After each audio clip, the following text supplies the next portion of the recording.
So I'm going to start this tutorial by talking about the optimal position of a baby in a carrier, especially a buckle carrier. You want to make sure that they are supported knee to knee if at all possible, and the knees need to be at butt level or higher than butt level, like the shape of an M, where the butt is a little bit lower than the knees. And you want to make sure they're supported up at least up to their armpits, if not higher. This carrier goes up to the back, about to her armpit level, a little bit higher than her armpit level. And you can start off by having someone help you to put your child on the back, so you get an idea of what a good back carry feels like for both you and the child, and so you can get the straps adjusted exactly how you like. I have found that with my disability, it is important to make sure that the straps are adjustable from the front when there's a back carry, or even in the front carry, that they are adjustable to where I can easily do them with predominantly one hand. And we are demonstrating with a 2.5-year-old because that's the only little one we have right now.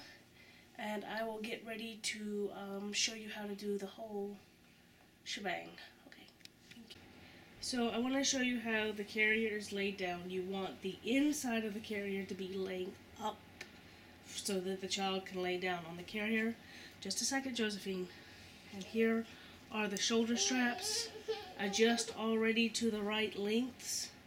In my case, I have a disability that makes my left shoulder smaller and my left arm smaller.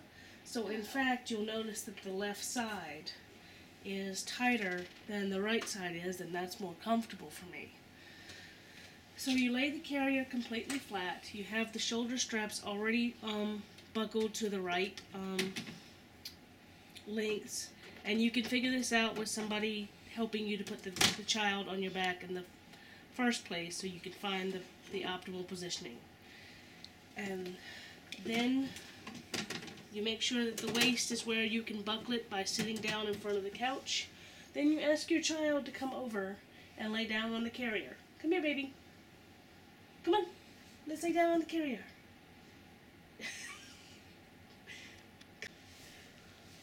As you can see, Josephine is 2.5 and she is used to being worn.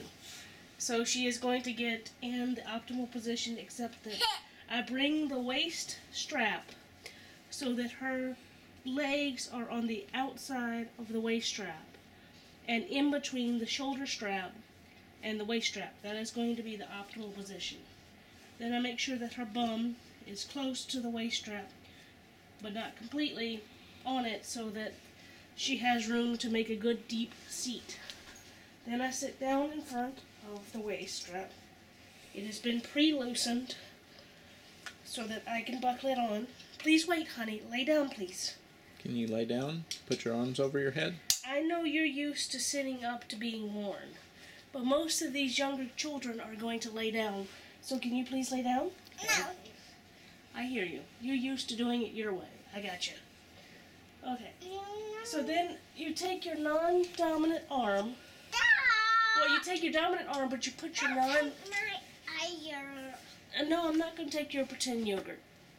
You take your non-dominant arm first and put it through. And then you take your dominant arm, and I always grab her arm near her shoulder and help pull her and sit her down before I put the strap on completely. So you kind of got her pinned between you and the couch. Yes, and she slid down into optimal position because I pulled her close to me to allow her. And if she were to fall, she wouldn't have very far to fall because there's just the couch and the floor. And then I buckle the chest straps. Just a moment, please. And I actually have to use my teeth because of my left hand. Were you able to catch that? Okay. All right.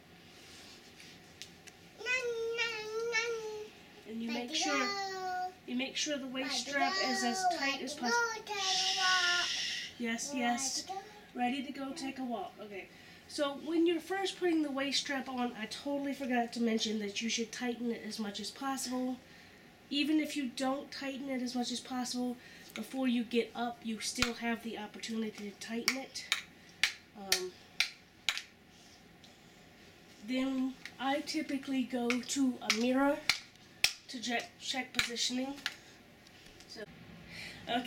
So what I normally do with the back carry is that the first thing we do is we go to the mirror to make sure that I can double check positioning, making sure she's tight enough.